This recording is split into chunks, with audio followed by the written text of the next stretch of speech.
अब स्वामी जी क्या कहलाते हैं कि ए राजा तू घबरा मत, ये मुसलमान बनाना चाहता है ना, तो मुसलमान बनाने को उसी को अधिकार है जो पहले खुद मुसलमान बने। जिनका यकीन ही कुरान पे नहीं है तो आप आराम से बैठे रहो, वो उनको आने दो, हम कुरान से उनसे बातें करेंगे कि मुसलमानों, किसी को मुसलमान बनाने से पहले पहले खुद तो मुसलमान बनो। अब जिनको कुरान पर यकीन ही नहीं है तो वो कैसे मुसलमान है? तो अब ये बात दरबार में पहुंची। ये बात रानी सुनी, ये बात जब राणा ने सुनी, हम ऐसे नहीं पात्र। नहीं भाई, हमने कुरान से बातें नहीं कर सकते, हमें पता नहीं कुरान में क्या लिखा होता है, खाम खाम मुसीबत हम क्यों गले डाले हैं? जो रद्द बदल करे दीन की, ना हम दीन से बातचीत नहीं कर सकते, ऐसे नहीं हमारे गात्र। ना बाबा ना, हम इतनी योग्यता नहीं रखते, हमने कुरान ही नहीं देखा, हमें क्या पता क्या लिखा है उसमें। हमसे बोझ बादशाहों का, और फिर बादशाह को निमंत्रण दे के घर बुला लें तो इतनी फौज का खर्चा मैं कहाँ से भरूंगा? क्यों कर उठाया जाए? मेरी छोटी सी रियासत है, अपनी रियासत को बड़ी मुश्किल से राज्य को चला रहा हूँ, हमारे से ये नहीं होता। हम सुनत बात डरते, हम औरंगजेब का नाम ही सुनते डरते कांपते रहते हैं कि मुसीबत क्यों पल्ले बांधे। ए हमसे न होए उपाय, ये उपाय हमसे नहीं होता। तब हजूर दजाल था, तब वहाँ कौन बैठा था? पंडित है, और कौन दजाल है भाई कलयुग के?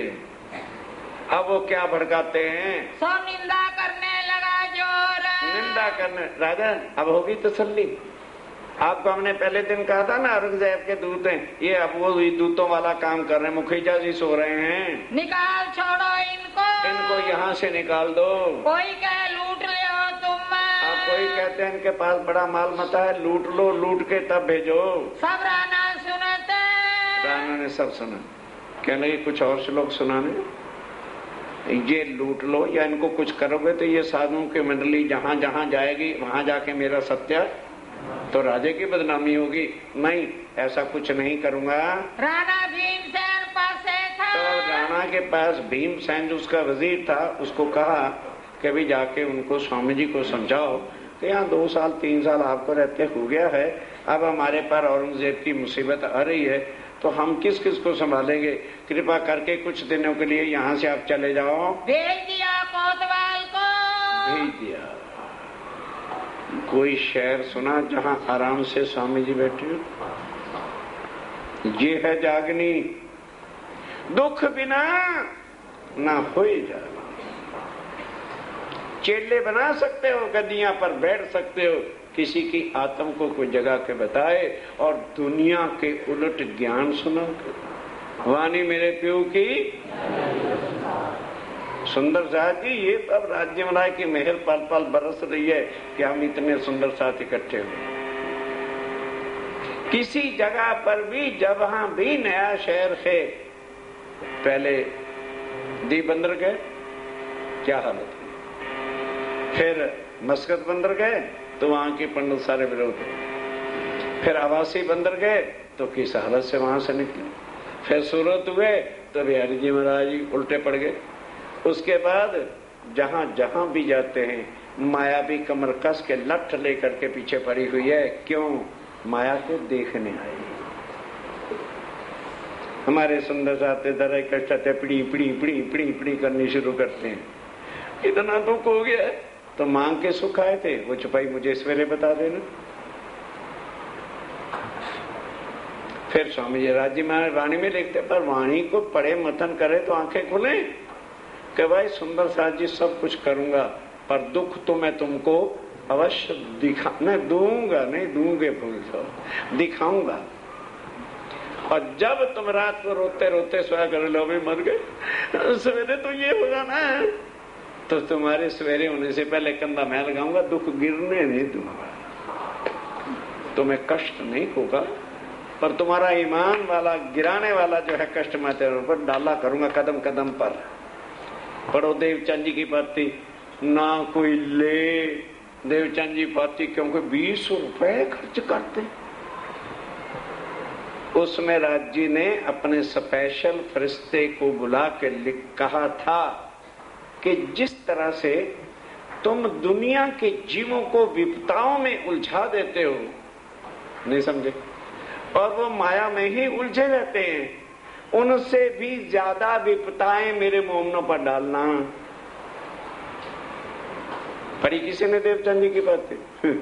फुर्सत ही नहीं। टीवी सीरीज तुम टाइम मिले तो पढ़े, सीरीज देखो, वो परम धाम ले जाएगी। जिन्होंने नहीं ली ना अभी तक देवचंद जी की बातें, यही मिल जाएगी। देवचंद जी के हस्तलिखित बातें स्वामी जी के दी थी कि ये तुम्हारे जीवन में होने वाला।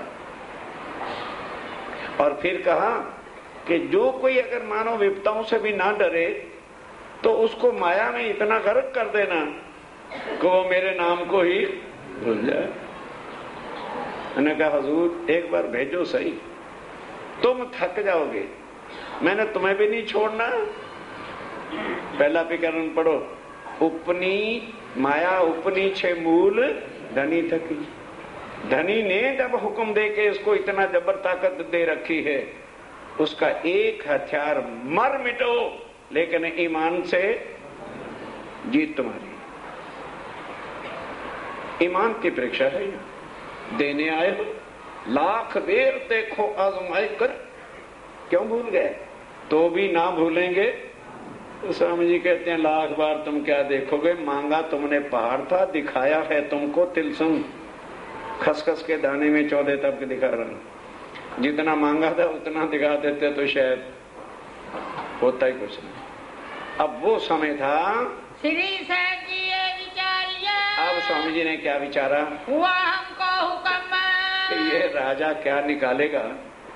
दिखता है कि उदयपुर पे बहुत बड़ी मुसीबत आने वाली है और राज्य महाराज हमको पहले सुरक्षित निकालना चाहते। ये सोचने का ढंग था। और दुनिया क्या कहेगी, ले अक्षरातीत बने फिरते, ये रख के दौड़ गए। उन्होंने तो उल्टी बातें करनी होती है। ये आज्ञा है श्री राज की। अब ये आज्ञा राज्य महाराज की है, यहाँ से उठो तुम। अब हमें यहाँ से उठना होगा। एक सूत हम संग। अब सबको बुला के कहा भाई ये सारा सामान जो है बिस्तरे दरिया सोने चांदी, इसको क्या फांसी लोगे? बांट दो। जो सुंदर साथ उदयपुर रहने वाला है और नहीं निकलना चाहते उनको पहुंचा दो। और राजा के बड़े बड़े उमराव हैं, वजीर हैं, उनको प्रसादी भेज दो। के स्वामी जी ने प्रसाद भेजा। किसी को बढ़िया कपड़े, किसी को शाल, किसी को दुशाले, किसी को कंबल। बस स्वामी जी कहते हैं एक पोशाक पहनने की और एक साथ बस, ताकि नहाए, दूसरी पहनी उसको 2 मिनट में, जब तक नहाता धोता आदमी सूख जाता है। इतना ही लेना है, ज्यादा नहीं लेना। इन समय महासिंह, अब इस समय महासिंह करने आया दीदार, दर्शन करने के लिए आया। पहनाया सिरों पर, उसको भी सिरों पर जो भी सुंदर सा तब आता है उसको सामान देते चले जाते हैं। अब तुम हो जो खबरदार। लेकिन उसको कह दिया महासिंह तेरा उदयपुर उजड़ने वाला है, खबरदार हो जाओ। हम तो विदा होते हैं। उदयपुर के सुंदर साथ को भी कह दिया। तो अभी तो नया सोफा लिया है, बाबा बन के कैसे निकल जाएं, बड़ी मुश्किलों से घर बसाया है, जो सबके साथ होगी हमारे साथ भी। क्योंकि आगे सोफे थे, अब रंगीन टीवी छोड़ के बाहर जाना, घरों की सजावटें, ये हमारी फांसी बनेगी। फांसी गले में लटकेगी। ये सीरीज भी देख लेना। ये बोझ जो गले में इतना माया का लटका रखा है ना, यही लेके मरेगा हमें। पहने चीरक वस्त्र, स्वामी जी ने अपने फकीरी लिबास पहन लिया। सब सरगुन दिया डार, सरगुन मैंने बढ़िया बढ़िया सामान सब डाल दिए, बंटवा दिया। जो भी आता ले जाओ, प्रसादी ले जाओ। उदयपुर के सुंदर साथ छोड़ दो घरों को, नहीं तो तुम्हारी दुर्गति होगी। रो रो के चीखे मारोगे। हुए चलने को तैयार हो गए। छोड़ा कार व्यवहार कौन सा को बिजनेस, थोड़ा चर्चा वगैरह जो प्रोग्राम चलते थे सब बंद कर दिए।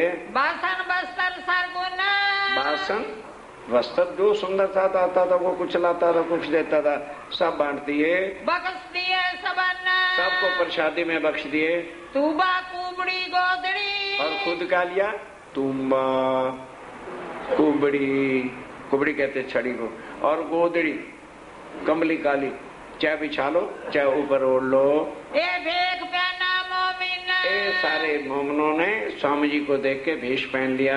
आपका साथ उदयपुर का, अब जो उदयपुर के सुंदर साथ थे, जिन्होंने सौंपी आत्म, जिन्होंने सौंपी, जिन्होंने तारतम लिया, जाके धनिये पकड़े हाथ, जहाँ में कोई कोई आगे, तब अब कोई आए तो कोई कोई तो जाने के लिए भी तैयार।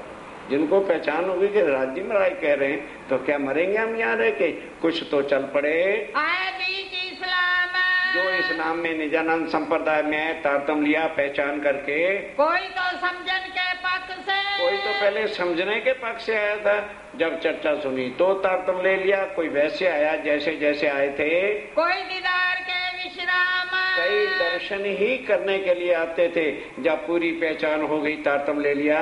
जब सुल्तान चढ़ा रहने पर, अब आ जाओ, वो दूध गया वापस मथरिया कि जी इस तरह से मुझे बेइज्जती करके भेजा गया। कहने का अच्छा,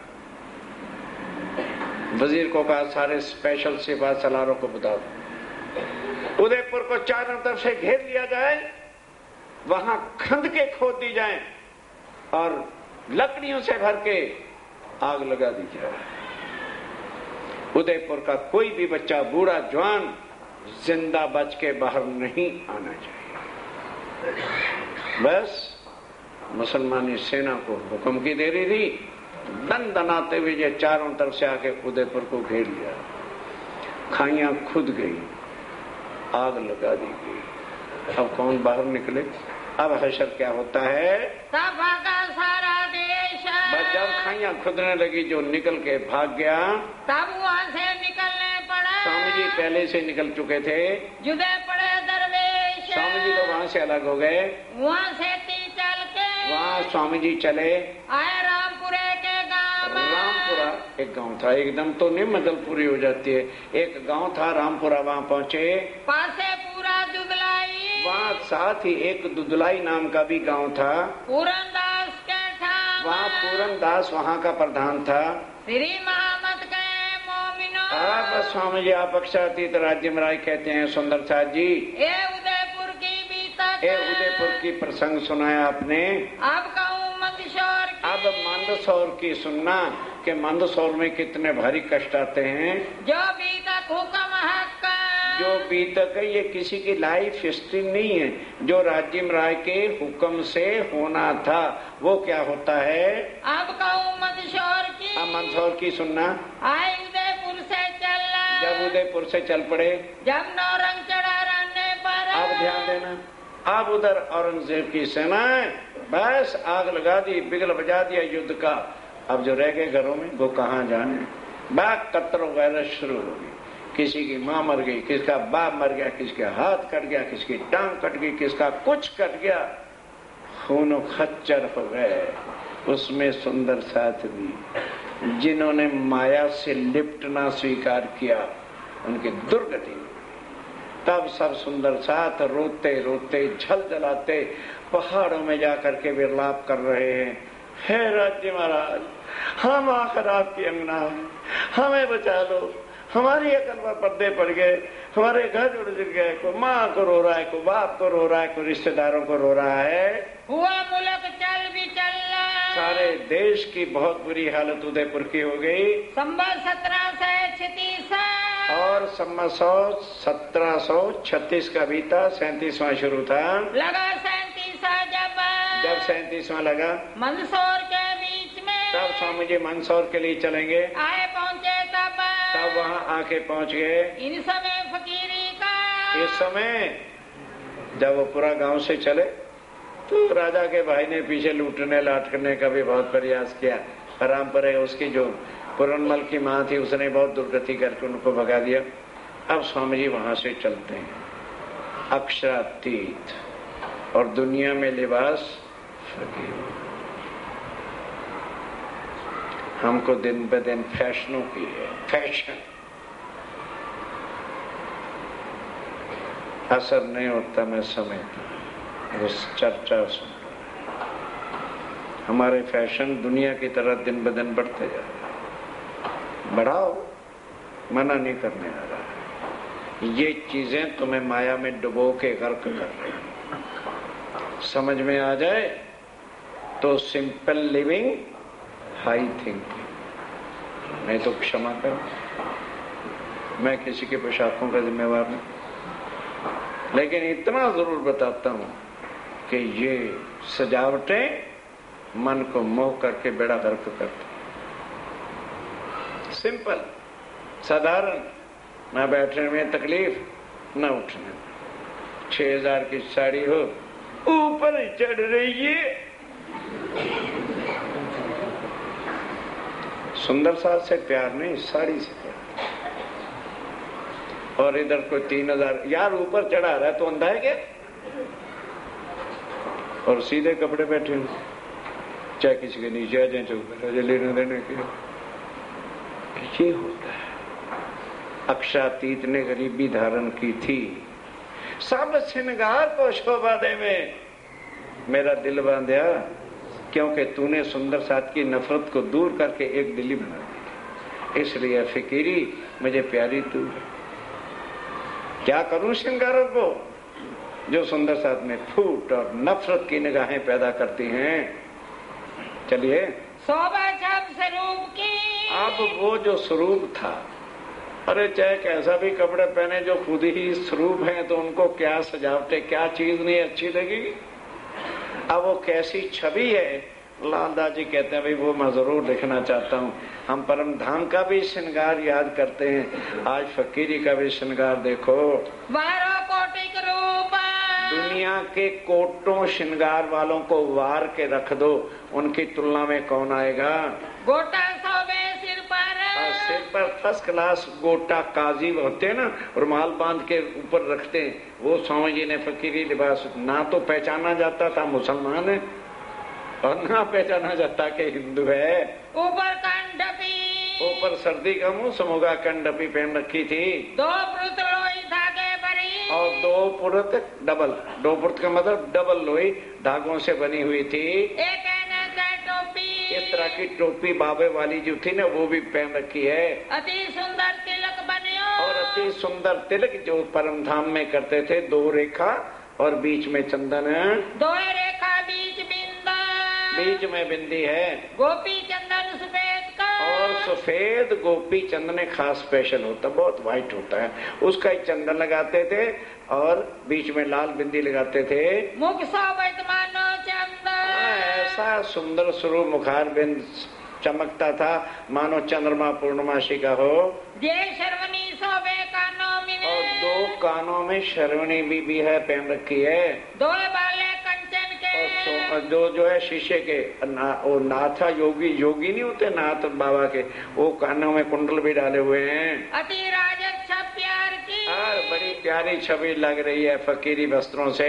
लड़ा प्यार फकीरी से। फकीरी से बड़ा मस्त लटकनी मटकनी चाल में चलते हैं। पहनी कंठी तुलसी की। और तुलसी की कंठी पहन रखी है। और बड़ी माला 4। और 4 माला, भाई बाबा जी बनना है तो 4 माला और भी डाली हुई है। अति शोभत अंग मेखली। अब कितनी वो शोभायमान है। परमधाम में 5 हार हैं, पूरे 4 वो और 1 वो, 5 ही पहन रखे हैं। लोई धागे बड़ी शुमार। और लोई धागों से बनी हुई है। पहले गोदड़ियां बनाते थे पुराने बुजुर्ग लोग, और टुक्कियों से लगाते थे। फटे पुराने कपड़े फेंक नहीं देते थे, पहने 6 महीने से पहने टुकड़े हो जाते थे ना, बुजुर्ग काट काट के उसको लगा के गोदड़ी नीचे बिछाने के बना लेते थे। वो गोदड़ी रखते थे स्वामी जी बिछाने, तो वही ठीक है। और गोदड़ी ओढ़न की। और ओढ़ने के बाद से गोदड़ी हाथों लई बनाए। हाथों से सुंदर साथ ने प्यार से बनाई थी। सेली सुमरनी मुतका। सेली सुमरना यहाँ जो होता है, भला स्वामी जी ने किसका नाम स्मरण करना था, पर फकीरी लिबास में एक शान होती है, इसलिए पहन रखा है। अंग शोभित है। और बड़ी शोभायमान सब चीजें जच रही हैं। ऊपर नी धोती अंगोछा। बस एक धोती और अंगोछा पहना है, और एक ऊपर नहीं, एक एक्स्ट्रा है। नहाए, दूसरे को सूखने डाल दें और उसको अपनी झोली में डालें। भाई अपनी अपनी झोली उठाओ, ना मैं किसी को उठाता ना तुम मेरी उठाओ, अपनी अपनी उठा के चलो। प्यारे और बांधे कमर। पहनते थे और कमरे में बांध लेते थे सुखा के। एक ब्रह्मांड में एक छवि अक्षरातीत की हमारे वास्ते, पर दिल ही मुर्दे हो गए मोमिन को 2 रोटी खाने के लिए और साधारण वस्त्र हमेशा पहनना।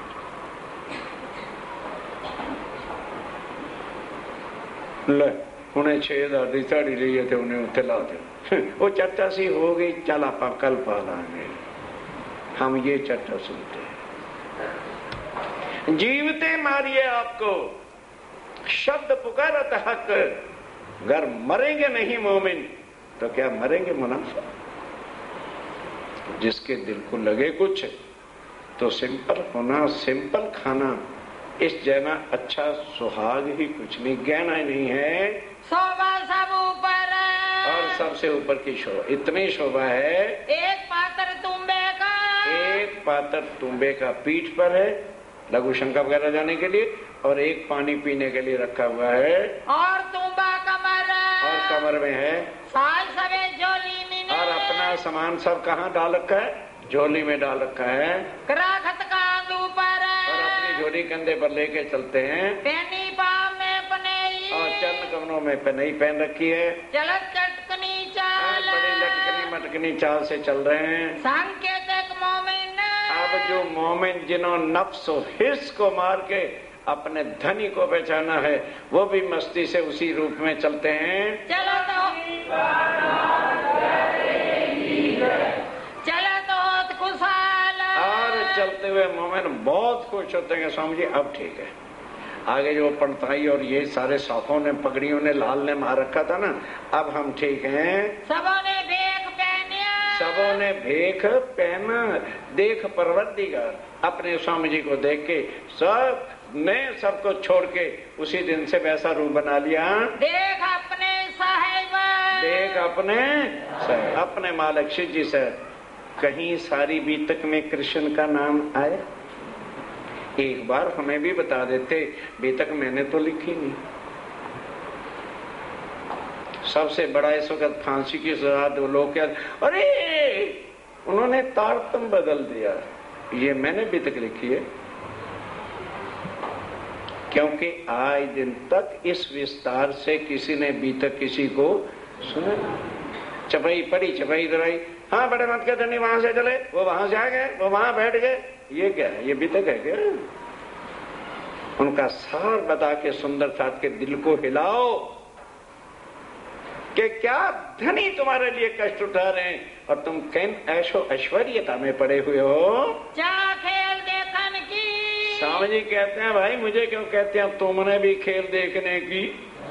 मैंने मना किया था बेर बेर बेर और तुमने मांगा था, तो देखो अब खेल को घबराते क्यों हो, दम रखो आशको। हुई बड़ी खुशहाली तब मोमन कहते हैं, स्वामी जी अब हमें खुशी है क्योंकि अब हमने आपको पहचान लिया है और शरीर को मिटा दिया है आपके लिए। श्री भाई जी वेश बनाइया। भाई जी राय ने भी वैसा वेश बना लिया कि जब मेरे साहब मेरे मालिक ऐसे चलते हैं तो फिर धिक्कार है मुझे, मैं अगर ऐसी बढ़िया साड़ियां पहन के चलती हूँ। तो उसी वक्त उदयपुर में बदल दिया था। निर्गुण सब फकीरी लिबास पहन रखा है, फकीरी सब फकीरी साज रखते हैं। जंग दजाल से करे मोमिन, जंग दज्जाल से। ये दज्जाल की लड़ाई है। दज्जाल हमें अपने बस में करके फैशनों में डालेगा और यदि हम फैशनों से बाहर आ जाते हैं तो दज्जाल की लड़ाई हमने जीत ली। बीच रामपुरा, रास्ते में रामपुरा आता था। निकट चारण का गांव, कहाँ निकट चारण का गांव था पूरनमल का। हवेली, वहाँ स्वामी जी ने कहा भी अच्छा कुछ दिन यहाँ थोड़ा 2-4 दिन विश्राम कर। आई मौज फकीर की, दिया झोंपड़ा फूक। सब सुंदर सा ने सोचा यार भाई जो राज और माताएं बहने हैं ऐसे रहेंगे। फटाफट दूसरे दिन ही कच्ची ईंटें मोटी मोटी टापी, एक दिन में थपके उठ के हवेली खड़ी कर दी। बनाए ठांडी हवेली करी, भाई ठाड़ के हवेली कर दी। स्वरूप रहे तीन में, स्वरूप दे कहते हैं माताओं बहनों को, उनको वहाँ ठहरा दिया। पूरनमल चारण, पूरनमल चारण वहाँ का प्रधान था, मुखिया था। रही उनकी माता खिदमत अब उनकी माता ने पहचाना कि मेरे घर साधु जन आए। वो आके चर्चा भी सुनते थी और सेवा भी करने लगी।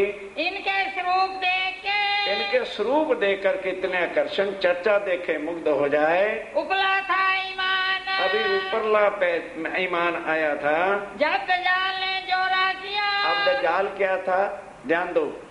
उदयपुर के राज्य के भाई का नाम वैरीसाल था। अब उसको लोगों ने आके उमराव वगैरह ने कहा कि वैरीसाल, जब ऐसे ऐसे कीमती शाल, दुशाले, वस्त्र, भूषण हमको प्रसादी में दिया है, तो इसका मतलब है जो सोने और चांदी की ईंटें थी ना, माल, वो अपने साथ ले गए हैं, इनको लूट ले। जिनकी बुद्धि भ्रष्ट, उनसे सोचने की जरूरत क्या। वो कुछ 10-15 अपने चारों चक्को यारों को लेके लूटने के लिए पीछे चलता है। स्वामी जी को बुरी नजर करी साथ पर, बुरी नजर करी के लूट लेना चाहिए। लूट ले फकीरन, इनको लूट लेना चाहिए। सब चारण के घरों गए। तब उसे पता चला भाई प्रधान का ये घर है, उस सेठ से तो लड़ाते हैं। प्रधान को जाके कहता है, भाई जिनको तो देख, अगर इनके पास माल ना होता तो 4 दिन के लिए जो फकीर रहते हैं तो हवेली क्यों बनाई। इनके पास बहुत बड़ा माल है, तू थोड़ा सा मुझे सहयोग दे तो लूट लेते हैं, आधा तेरा और आधा हम ले जाएंगे। उसकी मां रही थी सुन, उसने लठ ली, उठा, कहता वैरीसाल, बुढ़िया तो मैं जरूर हूं बच्चू, या तुझे मारूंगी और या खुद मर मिटूंगी, हत्या तेरे गले डालूंगी। ओ कम वक्त राजा के भाई चंडाल, तेरे घर 2 साल तक स्वामी जी रहे, तू वहां नहीं लूट सका। ना जाने किस भाग से साधु जन हमारे घर आया और ऐसे साधु, और तू लूटे। बस याद रख ले, तूने कदम उधर बढ़ाया नहीं। शब्द लिखा सुनना, जैसे गधे की पिटाई होती ना, उस तरह से मार मार के तेरी दुम सीधी कर दूंगी मैं। या तो मैं मरो किन पर, या तो तेरे पर मैं मर मिटूंगी लठ लेके, हत्या दो इन, या तू मुझे मारेगा, तेरे ऊपर हत्या लेके की बुढ़िया को मारा है। इन वैरागियों स्वामी देखे, इन वैरागियों तो बुरी नजर ही करके देख, सिर्फ जरा मारो मानो तिने खर कहते हैं गधे को, उर्दू का शब्द है कि गधे को जैसे पीटा जाता है, तेरी वो पिटाई कर करके बुरी हालत कर दूंगी। इनसे बुरा क्यों देखे, कोई इनको बुरा देखे तो सही। मेरे घर आए साधु जन, मेरे घर आए तो तू लूटना चाहता है। तेरे घर 2 साल बैठे रहते, वहां क्यों नहीं तूने लौटा। तब से मोले पीछे फिरे। अब वो समझ गया भाई ये बुढ़िया अकेली इतनी डैन की तरह है, हड्डी पसली तोड़ी। अच्छा भाई, अच्छा बुढ़िया हम जाते हैं। बड़ा काला मुंह करा के बेचारा वापस फिरा। उससे वैरीसाल की ये हालत हुई, वे हवेली छोड़ के। अब कोई स्वामी जी ने वहां टिकना थोड़ा था, 2-4 दिन रह के हवेली को छोड़ के अब चले मंदसौर। आए मंदसौर में पहुंच गए। आए के बैठे। अब सुंदर साहब जी, आज भी मंदसौर में अधिक संख्या मुसलमानों की है। मुसलमानों का शहर था और औरंगजेब की छावनी वहां पड़ी हुई थी। आकाश से गिरे, खजूर में पड़े। अच्छा भाई, वहां जाकर के बाहर अपना डेरा लगा दिया और वहां अब चर्चा किसकी करें। भाई मुसलमानों का शहर है, छावनी सामने है, कुरान की चर्चा शुरू कर दी। गावा सनंदे वहाँ बैठ के सनंदे शुरू कर दी गानी। कोई सुनने को आए। अब कोई पठान लोग भी सुनने को आने लगे। जब कुरान की चर्चा होती है तो मुसलमान आएंगे, तो वो आने लगे। सुनने को आने लगे। पठान दौलत खान। अब दौलत खां आया, सूफी था, ईमान जागृत हो गया, तारतम ले लिया। सुन सनंदे घायल गया, और सनंदे सुन के घायल हो गया, पहचान हो गई। भला ले आया ईमान ले आया, तारतम ले लिया, के चरणों में फिदा हो गया। बिना एक मोहम्मद की। अब तब वो कहता जी बिना एक मोहम्मद के हमें सनंद सुनो। फिर लालदास जी उसको सुनाते हैं। और न काटे बोल, बस उस पर हम तो सारी उम्र चर्चा सुनेगा ना, इतना असर नहीं होना। इतना उसने जब सुना, इतना उसकी आत्मा पर चोट लगी, तुम ही तुम हो, तुम ही मोहम्मद हो, हुआ सब तुमसे, तुम ही मोहम्मद हो, इसके बिना कोई बात ही नहीं मुंह से करता। फिर यही कहता है, वो बोले भाई जान मोहम्मद क्या रहा है, बस हुआ मोहम्मद साहब से, मोहम्मद ही मोहम्मद है, यही मोहम्मद है, पहचान लो इनको, बस मोहम्मद ही मोहम्मद है। कृपा अब कौन आया? उदयपुर के सुंदर शाह। जब लाहू लहान माया में नाश हो गया, पहाड़ों पर खड़े रोते हैं, तब सामने दुखी होकर स्वामी जी को चिट्ठी लिखी। अब वो चिट्ठी तो लाया, कृपा राम ने भी सुनाया कि स्वामी जी बस मत पूछो, रोता ही रोता है, रो रो के सारे हाल से। और फिर चिट्ठी पढ़ी, सुंदर साहब का दुख नहीं बर्दाश्त होता। उसी वक्त राजी तो अंदर बैठी, बस ध्यान लगा के वालो ब्रहा रस के प्रकरण है ना, गाए अर्जी की, हे मेरे धनी, जो हालत आप हमें इस माया के ब्रहा के रस में दे रहे हो, वासना रुदन करे, रो रो के उनकी ये हालत हो। ऐसा तो संसार का एक यार भी नहीं करता। आप हमारे धनी, अब चाहते क्या हो? हमारे से क्षमा मंगवाना चाहते हो? हार्या बार रोमंतियों को आंसू दिलासा देकर पूछो, धनी ये दुख तुम्हारे बिना कौन टालेगा?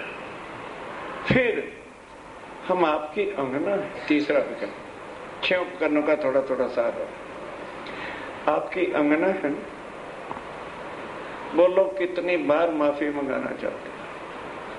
मैं मुंह में घास का तिनका लेकर जैसे एक पशु तुल्य हो गए हम यहाँ आके, और रक्षातीत की अंगना, और ये दुर्गति हमारी यहाँ पर हो रही। इस तरह से रो रो के अर्ज विनती की, धनी अभी, कल नहीं, शाम को नहीं, अभी तत्क्षण इस दुख को दूर करो और सुंदर साथ को सुख बख्शो। उसी समय राजी के हुक्म के आगे क्या बात थी?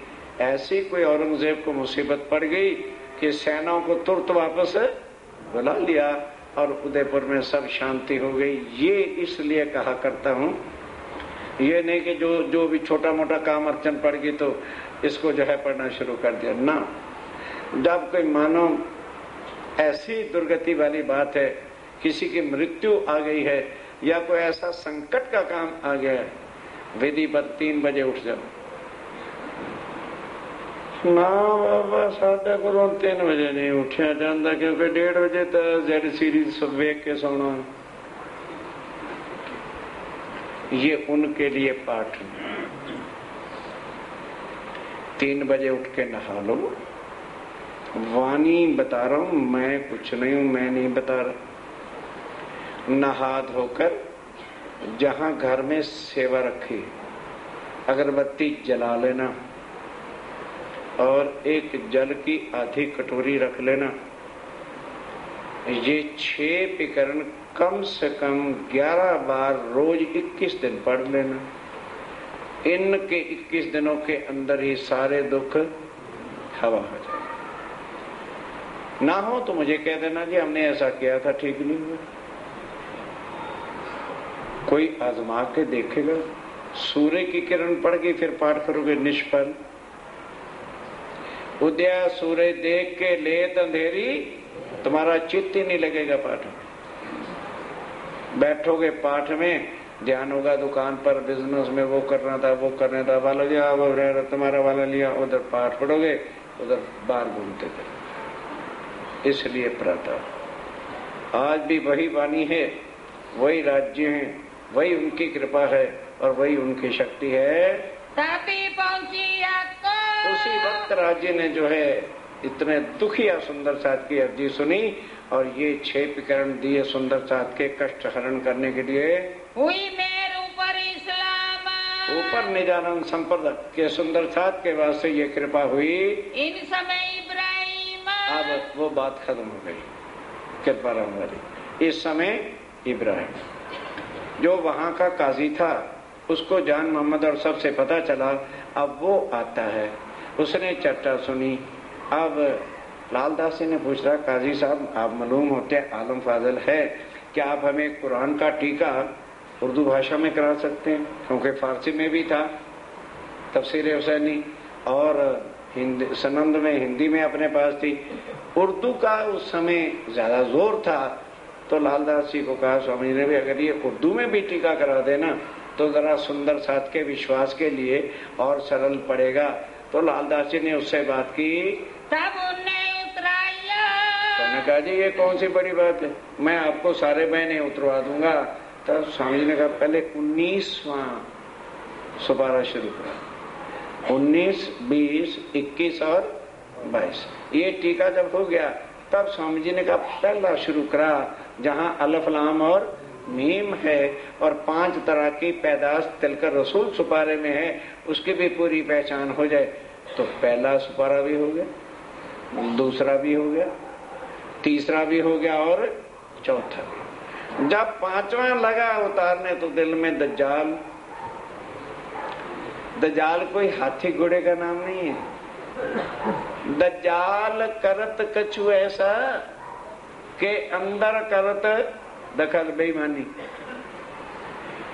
दोस्त को दुश्मन करे और फेर देवे अकल बेईमानी। आगे तो अकल भी फिर जाएगी, आदमी को उल्टा चल पड़ेगा।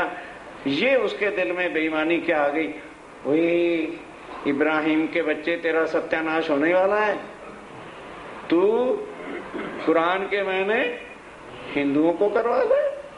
अगर पता चल गया औरंगजेब को तो तेरी बिस्मिल्लाह पड़ जाएगी। तब बन गया वो मुसलमान। और लालदास जी से लगा जाने, ओ भाई तफसीर हुसैनी और मेरा टीका इधर लाओ कुरान का, खबरदार तुम हिंदू हो, हिंदू होकर के शरीयत का इजाजत नहीं है कि तुम इनको पढ़ो। फतवा उठाने को कितना कहते हैं लड़ाई झगड़ा उठाने को तैयार हो गया। करता है एक काम दज्जाल करता है जो लड़ाई झगड़े और शक शुबा बिठा देता है। मैं तफसीर इन्हें क्यों दूं? तब कहने का मैं मुसलमान है हिंदू तफसीर क्यों दूं इन्हें? फिरादीन इस्लाम अपने ईमान से गिर गया। तब श्री जी जानिया। हाँ, शिव जी ने लालदास को इशारा कह दिया कि लालदास, हाँ भाई इतना काफी था। अब लालदास जी के कहने गया है, काजी के बच्चे चुपचाप चला, दाढ़ी अभी तेरी सीधी करके रखूंगा। मोहम्मद दिल दलगीर पे अब वो चला तो क्या डर के मारे। स्वामी जी अफसोस में हो गए कि थोड़ा सा और दिन ये सीधा रहता तो कुरान का सब हो जाता। तो सुंदर साथ को समझाने में हर भाषा में होता, लोग भी हिंदी नहीं जानते, उर्दू पढ़ लो, उर्दू नहीं जानते, फारसी पढ़ लो और ये सनद ग्रंथ से मिला लो। खैर इस सोच विचार में थोड़े थोड़े उदास बैठे थे। आगे भी कभी उदास बैठे थे? हो गए भी तक? किसने बोला सूरत में? बोल तो दो। ये है चर्चा सुन रहा एक आदमी 500 में से। जब बिहारी जी की चिट्ठी आई थी, सूरत में आई थी, उदास बैठे थे तो भीम भाई आया। आज उदास बैठे हैं इसलिए कि थोड़ी सी और राज्य कृपा कर देते तो ये राड़ खत्म हो जाती। अब आया जान मोहम्मद, वहां आया था भीम भाई और देखा कि आज कोई ना कोई बात। स्वामी जी जहां नूरानी चेहरा हर वक्त प्रसन्नता ही प्रसन्नता मुस्कुराते थी, आज ये उदासी क्यों है? इब्राहिम उठाया फितना। तब स्वामी ने कहा भाई तुम मुसलमान हो, हम तो हिंदू हैं, तुम कुरान पाक के ठेकेदार हो। आपसे समझने आई बात क्या? कहने लगे हुजूर बात बताइए। कहने लगे वो इब्राहिम जो तुम्हारा काजी है ना, पहले तो कहता था आप हमारे मुरब्बी हो, आप ही पीर हो, आप ही सब कुछ हो। आज वो इस तरह से कमर आंखें बदल करके लड़ाई झगड़े करने को तैयार हो गया था जो गरीब लोग ईमान कि भाई हम ईमान ही तो लाए हैं अल्लाह और मोहम्मद पर, गरीब हुए तो क्या हुआ, और कुछ हमने मुसलमानों के बरखिलाफ तो कुछ नहीं किया। सुन सुकून मोहब्बत खां। अब वो मोहब्बत खां जो था, एक तो वहां का प्रधान और दूसरा उसने तारतम ले रखा। कहते हजूर अल्लाह की कसम खा के कहता हूँ, मैं हूँ गांव का प्रमुख, और ये कुत्ता इब्राहिम जो हमारे टुकड़े खा के पलता है, इतनी गुस्ताखी खा के जिंदा रह गए, इसकी कल लाश निकाल के मुर्दा मिट्टी उठा के आऊंगा। ले के कुत्ता सीधा उसके घर चला गया। तो वो कहीं निकाह पढ़ने, समझ गए ना, जैसे पंडित शादी पढ़ते हैं, वो वहां पढ़ने गया था। और गुस्से की आवाज को सुनकर उसकी जो जोरी कहते हैं बीवी को, उसको बुलाया, कहाँ है इब्राहिम? गले भी मरे, कोई मुसीबत आ गई। पहले तो इधर कहने लगे, सीधी सादी बोल दे, तेरा पहले भरता निकाल के जाऊंगा मैं। बोल कहाँ पर है? अजी वहां पर जो है निकाह पढ़ने गया। कहने लगे अच्छा वो तो बाद में पढ़ेगा, उसका मैं निकाह पढ़ता हूँ जाके। चला गया वहीं, और गांव का प्रमुख था, यकीन राज्य पर आज जो ले आएगा वो क्या डरेगा। जाते ही बड़ी बुरी गाली निकाल के उसको इब्राहिम को बाहर बुलाया। ए चला गया ताई, सीधा ही चला गया। जय जय शोर, कौन निकाह पढ़ रहा है? चलो इब्राहिम। सारे घबरा गए, ये शादी के अंदर विघ्न क्या डल गया। अब उसको बुलाया, बाहर बुला लिया। इब्राहिम निकल आया। अब इब्राहिम आया। क्यों ऐसा मुझ पर जोर? अब जो है, अब क्या जान मोहम्मद ने क्यों रे? तो उससे मैंने कई बार पूछा, भाई तू स्वामी जी के पास आता है, इनको क्या पहचाना है? तू कहता था मेरे मुरब्बी है, मेरे पूज्य हैं, खुदादाद बंदे हैं, और आज तेरा वो यकीन जो था कहाँ चला गया? मैं तो तुम्हारा गुलाम। कहता है हजूर गुस्ताखी होगी, मैं तो आपका गुलाम हूँ, आपके टुकड़े खाता हूँ। मारा धक्का उसने। कहते कम वक्त के बच्चे खड़ा हो जा, मेरे चरणों में पड़ने से, कदमों पे पड़ने से कुछ नहीं होके मेरे हादी को जो तू उदास कर दिया, जा उनके चरणों में लाग। अगर उन्होंने माफ कर दिया तो समझ लेना तेरी जिंदगी है, नहीं तो खुदा रसूल की खा के कहता हूँ तेरी मिट्टी आज यहाँ से उठेगी, लाश उठेगी। मैं तुझे जिंदा छोड़ने वाला नहीं हूँ। जाए कदमों लाग उनके कदमों में लाग जिनका दिल दुखी करके आया है तू। जय राजी कर मोमन, जा उनको राजी कर जाके। ना तो तुझे ना छोड़ू। नहीं तो नहीं छोड़ूंगा मैं। हुए दलगीर दिल रोशन। अरे उनका दिल तुमने दुखा दिया और तू यहाँ जिंदा रह जाए मेरे होते हुए, तेरी ताकत क्या है? प्रात समय उठ के कहने के हजूर 2 आयतें बाकी रहेगी, मैं उसके बाद घर भी नहीं जाऊंगा, सीधा वहां पे जाऊंगा। अब क्या होता है, बस हो आयतें भी उल्ट पुल्ट, जब आदमी का दिल्ली विचलित हो जाए तो क्या करता, कर करा के सवेरे ही कर नहीं गया, कहता अरे भाई उसके पैसे पूसे मैं बाद में ले लूंगा। सीधा स्वामी के कदमों में पहुंच गया, लगा रोने। स्वामी ने कहा कौन है भाई? कहने लगे जी मैं इब्राहिम हूँ, मुझे माफ कर दो। वहां नूर मोहम्मद पहले से ही छुरा लेके बैठा था कि अगर रात को आ गए तो पहले मैं इसके टुकड़े ही कर दूंगा, मैंने स्वामी जी के कदमों ही नहीं लगने देना। पर रात होने की वजह से प्रणाम उसने कर लिया। अब नूर मोहम्मद भी जाएगा, कहने लगे वो कम वक्त क्या करूं, तो स्वामी जी के कदमों पहुंच गया। जा जितने मोमिन है, मोमिन भी सारे जाके, जब इतना शोर सब के कदमों की राख लेके मत्थे पर लगा, चल नहीं तो ये देख ले मैंने खंजर बाहर ही रखा हुआ, अंदर भी नहीं रखा, तेरा अभी शुमार पूरा कर दूंगा। कहता नहीं हुजूर अभी करता हूँ। सब सुंदर सार के चरणों में प्राण कर धोली चरणों में लगाई, कहने लगे बस चला जा। अब क्या होता है वो कल,